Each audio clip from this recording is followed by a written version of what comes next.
that you are coming to the end of your time. Our next speaker is Christopher Hitchens. He's arguing against the motion.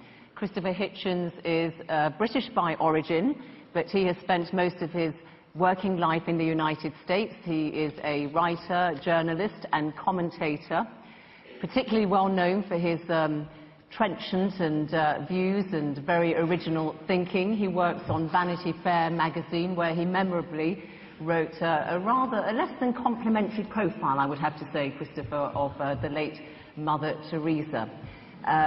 So, Christopher Hitchens, let us hear what you have to say. Your time starts now. Please make your way to the podium.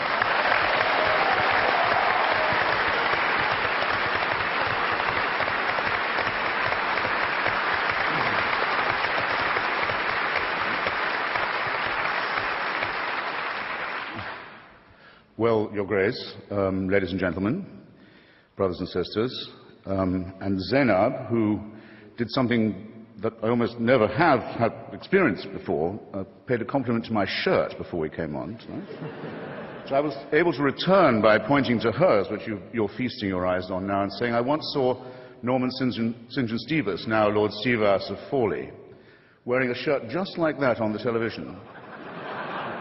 And he was asked by his interviewer, gosh, what a lovely shirt, where did you get it? And Stevas said, do you really like it? He said, I call it sort of crushed cardinal.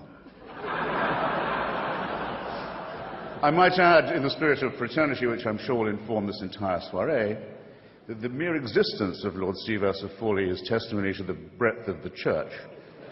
Now, I'm sorry, though, to have to begin by disagreeing with His Grace.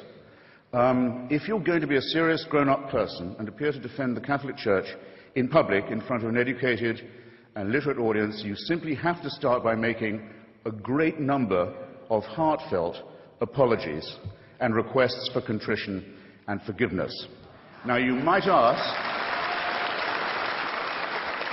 you're fully entitled to ask, brothers and sisters, who am I to say that? Well, in the Jubilee Millennium Year of 2000, the Vatican spokesman, Bishop Piero Marini, said, explaining a whole sermon of apology given by His Holiness the Pope, that was supposed to cover the entire history of the Church in its Jubilee year, that, I'll quote Bishop Marini directly, said, given the number of sins we've committed in the course of 20 centuries, reference to them must necessarily be rather summary. Well, I think Bishop Marini had that just about right. I'll have to be summary too. But I think he said just about the least of it.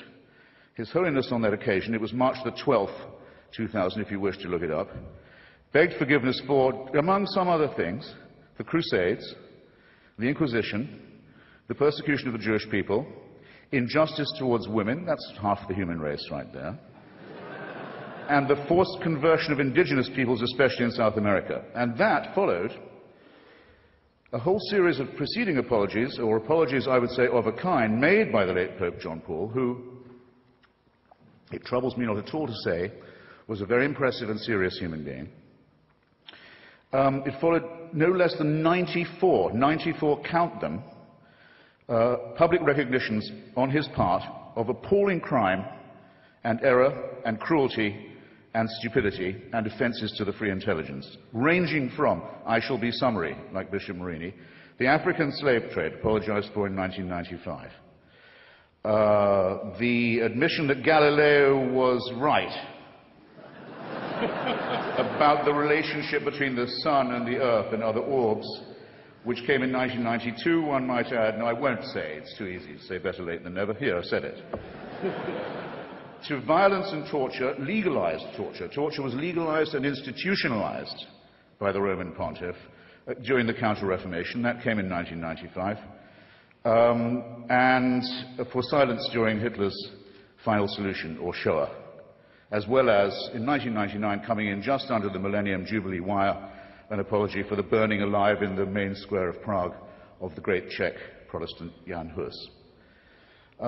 Since that big fiesta of forgiveness that began or culminated, I might say, in 2000, fiesta of forgiveness, fiesta of asking for it, the papacy's also asked to be forgiven for the sack of Constantinople and the massacre of Byzantine Christianity in April 1204, as part of the Fourth Crusade, The anathema on all Eastern Orthodox Christians as unbelievers, heretics, and people dwelling outside the health of the Church was lifted only in 1964.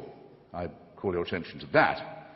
He also expressed sorrow about the murder and forced conversion of Serbian Orthodox Christians in the Balkans during the Second World War. And it doesn't end there. There are smaller but significant, equally significant, avowals of a very bad conscience.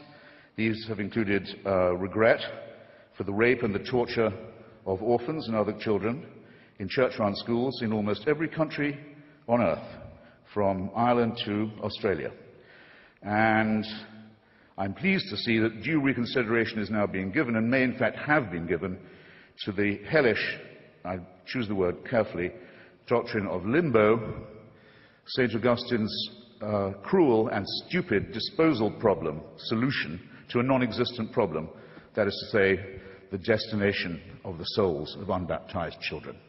Up until now, Catholic parents have been taught that's where their unbaptized children went, a form of torture that's sometimes worse than the physical. Now it seems that this piece of Augustinian sadism is undergoing reconsideration as well. But remember, this is from a church that, on the whole, cannot err. We still await a more direct admission. For example, I give some suggestions of my own while we're at it. I would like them to take back the Concordat made with Adolf Hitler, the first treaty he ever signed, giving the Church a monopoly over education in Germany in exchange for the dissolution of the Catholic Centre Party, to give the Nazi Party a clear run. I'd have apologized for the Lateran Pact with Mussolini, myself, also the first treaty ever signed by that fascist dictator.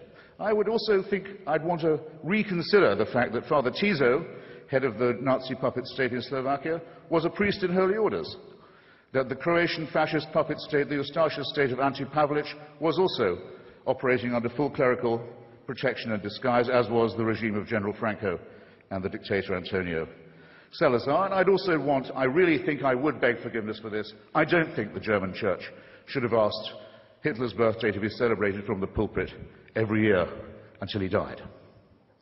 These are very serious matters, and they're not to be laughed off by references to the occasional work of Catholic charities. But I draw your attention not just to the apologies, ladies and gentlemen, but to the evasive and euphemistic form that they take.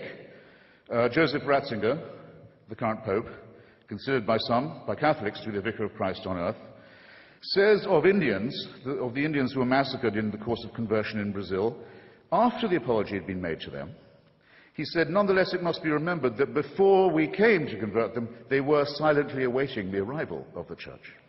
I don't think that's a very genuine kind of apology to you. In his comment, one of the few he's made, on the institutionalization of rape and torture and maltreatment of children in Catholic institutions, he has said, it's a very severe crisis which involves us, he said, in the following: in the need for applying to these victims the most loving pastoral care. Well, I'm sorry. They've already had that. And to say that this is the responsibility laid upon you by the horrific admission that you've already had to make is not accepting responsibility in any adult sense.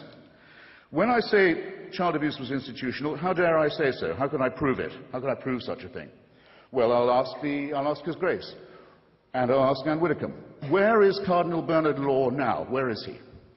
Where is the Cardinal Archbishop of Boston, whose resignation was indignantly demanded, finally, by 50 members of the Church and by the whole laity of Massachusetts, who also demanded his prosecution for the promotion and protection and covering up and apology for and defense of people whose crimes against children are too revolting to specify. And he's not in the jurisdiction of Massachusetts now, as perhaps you know. He's the Supreme Vicar of the Church of Santa Maria Maggiore in Rome, personally appointed by the Pope to that as well as many other important sinecures. And in 2005, this man, a fugitive from justice and from complicity in the filthiest crime that it's possible for a human being to imagine, was one of those voting in conclave to decide who the next Vicar of Christ on earth will be. I don't know. I think I'd like to hear a bit more shame about this. I think I'd like to see a bit more confrontation with the reality of the business. Now, this is a a serious question, as I've said, and Widdicombe very often, rightly, in my opinion, attacks the climate of moral relativism and of anything goes that can very well be the handmaiden of postmodernist, hedonistic culture. I very often am glad that she points these things out. But the rape and torture of children is not something to be relativized. It's not something to be excused as a few bad priests. It's certainly not to be excused by the hideously false claim made by some Catholic conservatives that this wouldn't have happened if queers hadn't been allowed into the church. I'm sorry to say that queerdom in the church is an old story too. And it's worse, it's much worse than pornography, and it's much worse than bad language on TV. And it's the crime that cries out for punishment.